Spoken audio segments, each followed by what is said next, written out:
গাজা যুদ্ধের পেরিয়ে গেছে ১০ মাস, তারপরও থামেনি ইসরায়েলি বর্বরতা।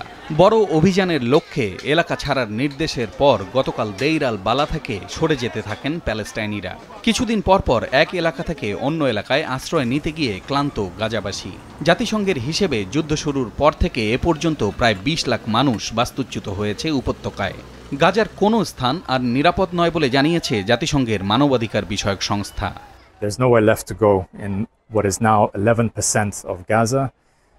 That is the area in which the people have been pushed to. Around us, there continue to be explosions, airstrikes, the conflicts continuing. People are afraid. They're being displaced for the second, third, fourth, up to 10 times, looking for somewhere safe. There's nowhere safe in Gaza.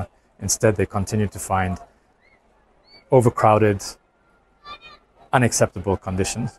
জাতিসংঘের তথ্য মতে ইসরায়েলের বর্বর আক্রমণের কারণে গাজার প্রায় ৮৫% প্যালেস্টাইনি বাস্তুচ্যুত হয়েছে। এর মধ্যে এলাকা ছাড়ার নতুন নির্দেশনার পর শুধুমাত্র খান ইউনিস থেকেই অন্যত্র সরে যেতে বাধ্য হয়েছে প্রায় ১.৫ লাখ মানুষ। যুদ্ধবিরতির আলোচনার পরও গাজায় হামলা অব্যাহত রেখেছে ইসরায়েলি বাহিনী। গেল ২৪ ঘন্টায় আরও অন্তত ৫০ জন নিহত হয়েছে, আহত শতাধিক। গতকাল গাজা সিটির পাশাপাশি দেইর আল বালা ও খান ইউনিস সহ বিভিন্ন স্থানে বিমান থেকে হামলা চালায় ইসরায়েলি বাহিনী। এতে দেইর আল বালা এলাকায় ২টি স্কুল ক্ষতিগ্রস্ত হয়।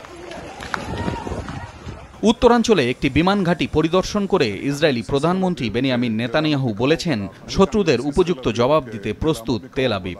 একদিকে যুদ্ধবিরতি নিয়ে যুক্তরাষ্ট্রের প্রস্তাব মেনে নেওয়ার কথা বলছে ইসরায়েল, অন্যদিকে গাজায় হামলাও চালিয়ে যাচ্ছে তারা।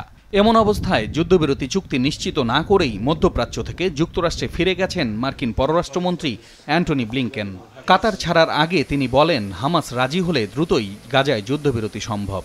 Over the coming days, we are going to do everything possible to, one, get Hamas on board with the bridging proposal, and then to make sure that both parties work on and agree to necessary details of implementation that would allow everything to go forward. এদিকে হামাসের হাতে আটক জিম্মিদের রক্ষায় যুদ্ধবিরতি চুক্তির দাবিতে Tel Aviv ও জেরুজালেমে বিক্ষোভ অব্যাহত রয়েছে। সাধারণ ইসরায়েলিদের দাবি, নেতানিয়াহু যথাযথ পদক্ষেপ নিতে ব্যর্থ হওয়ায় এখনও সব জিম্মিকে মুক্ত করা যায়নি। এ সময় নেতানিয়াহু সরকারের পদত্যাগও দাবি করে বিক্ষোভকারীরা। পলাশ রঞ্জন রায়, মাছরাঙ্গা নিউজ ডেস্ক।